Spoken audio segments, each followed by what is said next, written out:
Assalamualaikum warahmatullahi wabarakatuh. Halo semuanya, perkenalkan nama aku Yurika Ananta dari Prodi Pendidikan Bahasa Indonesia dengan mata kuliah Keterampilan Membaca dosen pengampu Ibu Ria Agustina SPD MPD.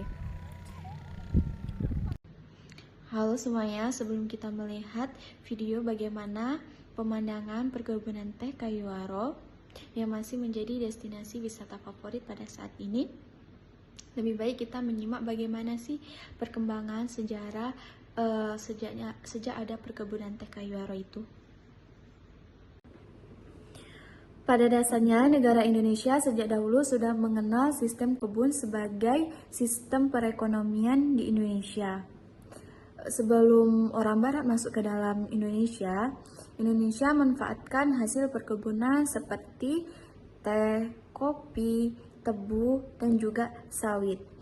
Belanda telah menguasai Kerinci dimulai pada tahun 1903. Daerah ini dipertahankan sebagai daerah otonom atau dalam arti luas daerah ini termasuk bagian Sumatera Barat serta bukan bagian dari negeri Jambi.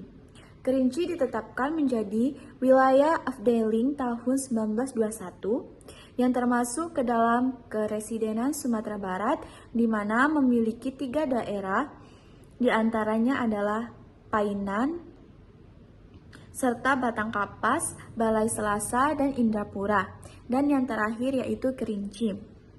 Pada penjajahan Belanda, telah melakukan ekspansi ekonomi di Kabupaten Kerinci pada tahun 1925 melalui sebuah perusahaan yang bernama Namlotse Vennootschap-Handel Vereniging Amsterdam dengan singkatan NV atau HVA. Mereka melakukan penebangan hutan secara besar-besaran di kaki Gunung Kerinci, tepatnya berada di daerah bernama Kayuaro, untuk dijadikan sebagai perkebunan teh Kayuaro. Pada masa itu masih menjadi bagian dari wilayah Sumatera Barat yang juga menjadi wilayah yang dijadikan sebagai perkebunan teh terluas di Sumatera Barat, yaitu dengan ukuran sebesar 2.590 hektar pada tahun 1940. Perkebunan teh Kayuaro di Kabupaten Kerinci di Provinsi Jambi menjadi perkebunan teh tertua yang ada di Indonesia. Telah dibuka antara tahun 1925 sampai 1928 oleh perusahaan milik Belanda. Hingga kini pabrik tersebut telah berusia sekitar 74 tahun dengan menghasilkan teh sebanyak kurang lebih 6 juta kilogram per tahunnya. Pada tahun 1928 dilakukan penanaman untuk pertama kalinya setelah dilakukannya pembukaan lahan tersebut. Penanaman tersebut menunjukkan hasil yang lumayan baik sehingga 2 tahun kemudian telah memperlihatkan hasil penanaman teh yang memiliki pucuk-pucuk berkualitas tinggi. Untuk mengelola hasil produksi tersebut, pada tahun 1931 didirikan sebuah pabrik yang terletak di Bedeng 8 yang kemudian daerah ini menjadi pusat perkebunan teh Kayuaro yang sekarang. Pada tahun 1934, hasil produksi perkebunan teh Kayuaro mengalami peningkatan yang signifikan. Tercatat dari kenaikan mencapai 2 kali lipat dari tahun-tahun sebelumnya. Perkebunan teh Kayuaro memiliki luas tanaman hingga mencapai kurang lebih sekitar 2.590 hektar pada tahun 1940 yang menjadikan perkebunan teh Kayuaro pada masa itu sebagai perkebunan teh terluas. Teh Kayuaro adalah hadiah Kerinci yang sangat berdampak baik karena sudah membantu perekonomian, dan teh Kayuaro sudah sangat populer pada pasaran global karena teh Kayuaro mempunyai aroma serta ciri rasa yang spesifik, orisinil tanpa campuran zat kimia atau bahan lainnya. Kabupaten Kerinci, Jambi menyimpan sejarah gemilang melalui kebun teh Kayuaro yang kini telah bertransformasi menjadi destinasi wisata yang sangat menarik. Berawal dari pembukaan perkebunan teh oleh NVHVA, perusahaan Belanda pada tahun 1925, kebun teh Kayuaro menjadi saksi bisu perjalanan waktu dari masa kolonial hingga era modern.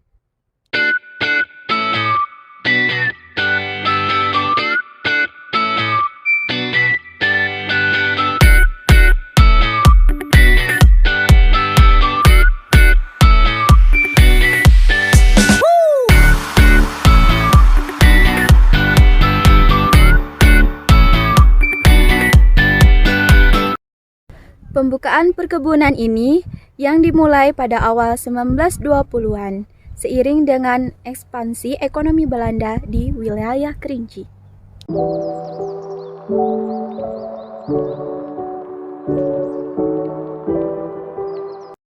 NVHVA memilih tanaman teh setelah mencoba penanaman kopi yang kurang memuaskan. Langkah ini membuka pintu menuju perjalanan panjang kebun teh Kayuaro yang kini tidak hanya menjadi peninggalan sejarah Belanda, tetapi juga destinasi wisata populer di Kayuaro. Dalam perjalanan sejarahnya, kebun teh Kayuaro mencatat prestasi sebagai perkebunan teh terluas di Keresidenan Sumatera Barat pada tahun 1940 dengan luas mencapai 2.590 hektar.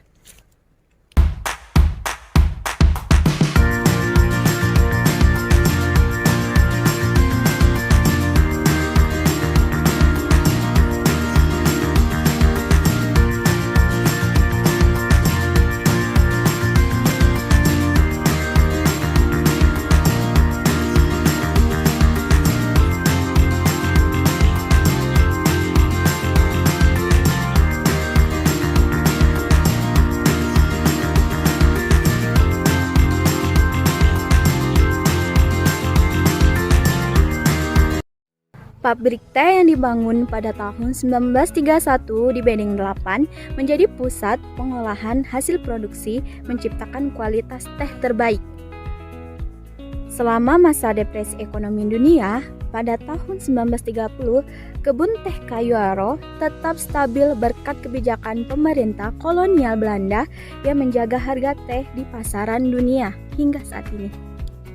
Aroma dan cita rasa teh Kayuaro yang khas menciptakan daya tarik tersendiri bagi pengunjungnya. Setelah Belanda meninggalkan Indonesia pada tahun 1959, pemerintah Republik Indonesia mengambil alih kebun teh ini. Kini kebun teh Kerinci bukan hanya menjadi peninggalan sejarah Belanda, tetapi juga destinasi wisata yang menawarkan pengalaman yang unik. Infrastruktur dan fasilitas yang dibangun oleh Belanda seperti jalan, jembatan, dan rumah sakit masih dapat ditemui di sekitar area perkebunan teh Kayuaro. Sebagian destinasi wisata, kebun teh Kayuaro tidak hanya mempertahankan warisan sejarahnya, tetapi juga memberikan kontribusi positif pada ekonomi lokal dan pengembangan pariwisata.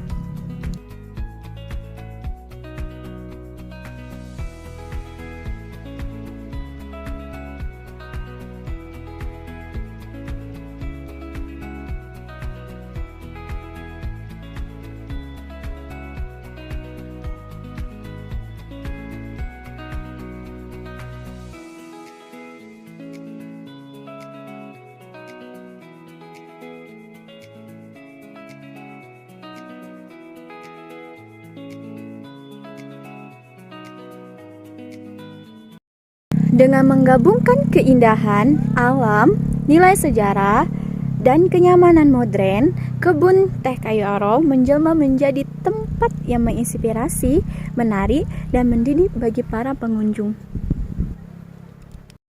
Begitu indahnya dan begitu luasnya perkebunan teh Kayuaro. Untuk kalian yang penasaran, bisa langsung saja ke sini. Di hamparan perkebunan teh Kayuaro ini, kalian juga bisa langsung melihat keindahan Gunung Kerinci yang tertinggi kedua di Sumatera.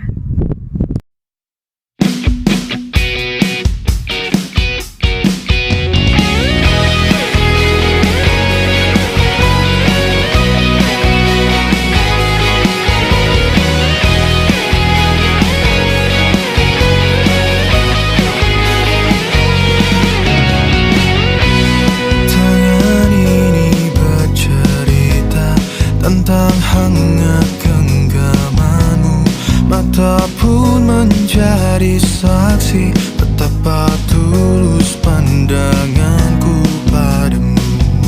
Dan ketika telingaku mendengar lisan-lisanmu kepadaku, hatiku merasa hanya Jangan lupa buat kalian untuk datang ke sini ke tempat wisata di Kerinci Kayaro, karena di sini kalian bisa dapat mengetahui sejarah-sejarah perkebunan teh ini seluas 2.690 hektar. Bye bye. Inilah pesona perkebunan teh Kerinci Kayaro. Bye bye. Terima kasih sudah menyaksikan. Assalamualaikum warahmatullahi wabarakatuh. Dadah. Nan situju abandanyo dengan lana sakambu epi nang mudonyo nana sakambu epi nang mudonyo ramu abana tidida dengan lana nan digalana